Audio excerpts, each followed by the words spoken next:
This year, World WIZO will mark 100 years of providing education and social services and ensuring the security and equality of women in Israel.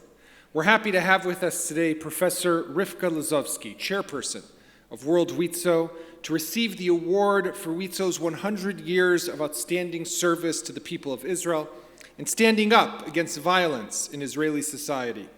Ladies and gentlemen, please join me in welcoming back to the stage Ronit Chassin-Hochman, the CEO of the Jerusalem Post Group, and Professor Lazovsky to receive the World WIZO Award. Thank you.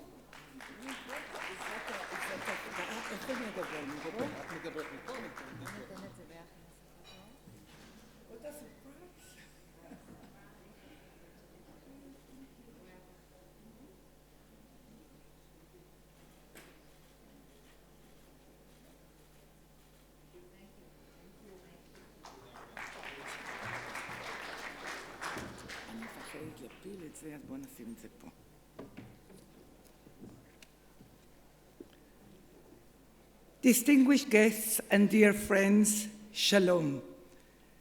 About a week ago, life in Israel came to a halt. A barrage of rockets rained down on Israel. Schools were closed, malls stood empty, the local economy temporarily ceased its operations, and the people of Israel gathered around the TV broadcast, which were elevated to emergency format. Thank God, this cycle of violence did not incur casualties, but a sense of panic regarding a matter of utmost national urgency was vividly felt. We must not belittle the danger of rockets, and certainly not the fear in which the residents of southern Israel conduct their lives, day after day, children and adults alike. They are real heroes, and so are our IDF soldiers. Toda Rabba Tzahal. But here is another thing we must not belittle. On the same day that rockets were launched at South and Central Israel, 887 women across Israel experienced the brunt of domestic violence. 3 women were raped, and 16 women were hospitalized following an assault. How do I know this? Statistics. This is the daily national average. This is happening each and every day. In 2018, 12 Israelis were killed in terrorist attacks. Over the same year, 22 women lost their lives to domestic violence. The number of women assaulted each year in Israel is 324,000. If a rocket launched from Gaza triggers an orange alert that flashes at the corner of our TV screen, imagine how many orange alerts would flash each minute on our screens had an assault on a woman triggered the same alert. If we add to such alerts incidents of verbal abuse, threats, sexual harassment, and technology terror actions, they would cover our screens with flashing alerts all day long. We must ask ourselves, why does a rocket flying from Gaza to Israel scare us more than the national calamity that targets 11% of Israel's women every year? Why does the Palestinian terror put us in a state of national emergency, while the gender terror rarely opens up the news or receives any mention at all in the press? And here is another example of this absurdity. A threat of rockets brings the Israeli market to a halt, costing our economy 2.5 billion shekels per day. With only 2% of this sum, we could eradicate the plague of violence against women altogether.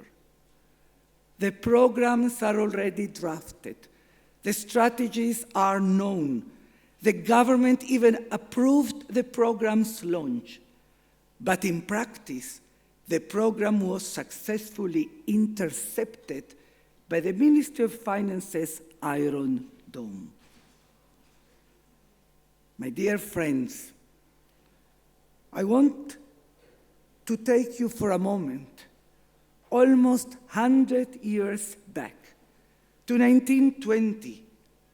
In that year, WIZO was founded as a global Zionist women's organization with branches around the world, including here in Eretz Israel.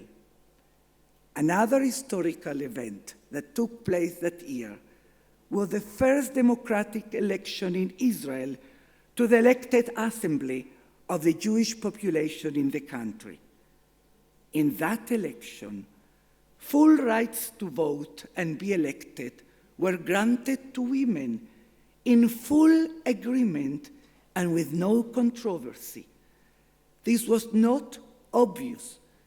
In the United Kingdom, for example, women were granted full voting rights only 8 years afterwards. In France, 24 years later. And in Switzerland, 51 years later. In the following election, held in pre-state Israel in 1925, an all-women party ran and became the fifth largest party out of 25 parties that sought the public's vote. This women's party was formed by a women's organization that later evolved into today's WIZO Israel. I am sharing this with you in order to demonstrate the extent to which the Jewish people and the state of Israel were always pioneers in the issue of women's rights and status.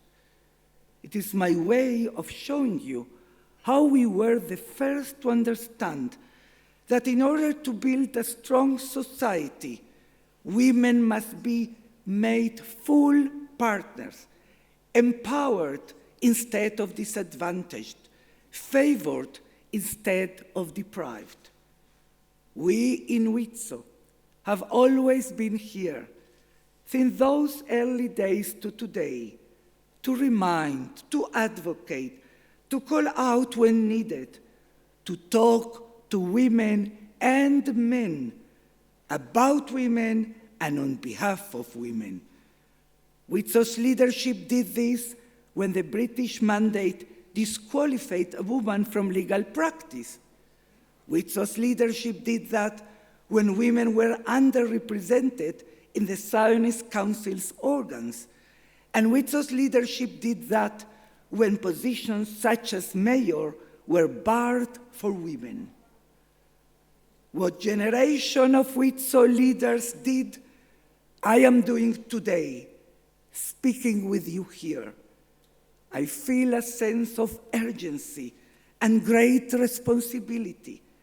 I feel that at this very moment, I am sharing with you the voices of tens of thousands of women, all demanding, stop the terrible violence against women, and give us the tools, yes, yes, yes. Stop it, and give us the tools and power to break out of the cycle of violence in which we are trapped. 167 women were murdered since 2011. Their spilled blood is crying out to us from their graves. It is telling us that if we stand idle, a similar number of innocent women will continue to be murdered every year, and hundreds of thousands of women will continue to be victims of assault and harm. It is important to emphasize that this struggle is not a concern of women only, but a social issue that concerns us all, women and men alike. These are our daughters and granddaughters, our mothers and grandmothers, our sisters, our friends. They are from all sectors of Israeli society. They are managers, teachers, secretaries, scientists, shopkeepers, and more and more.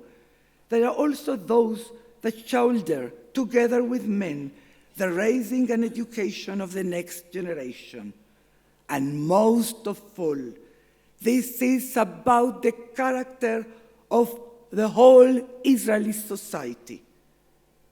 It's just unbearable to think that someone and somewhere out there, inside their homes, hundreds of thousands of women suffer violence and humiliation, afraid to shout out their anguish.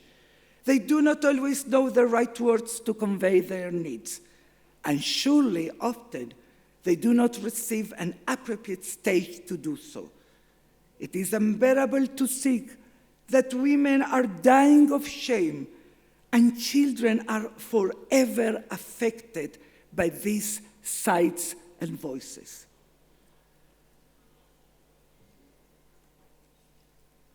The current wave of gender-based violence forces all of us, WIZO included, of course, to take a stand.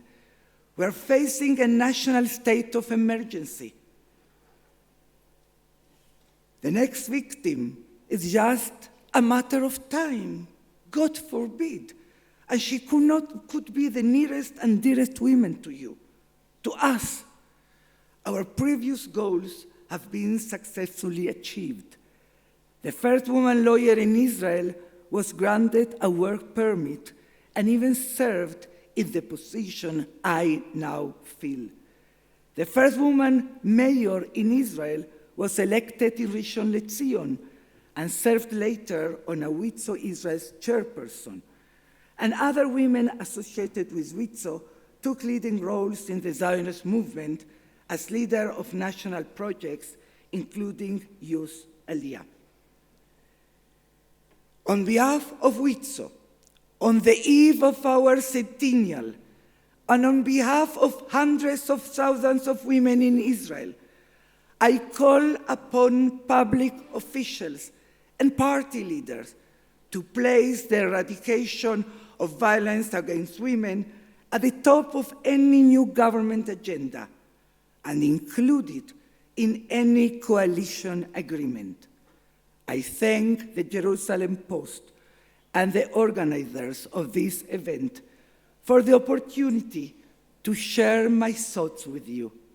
And I pray that this message will be translated into action, and the action into the assimilation of moral and human norms, and making our society safer and stronger for women and men alike, and by women and men alike. Toda rabba. Thank you very much.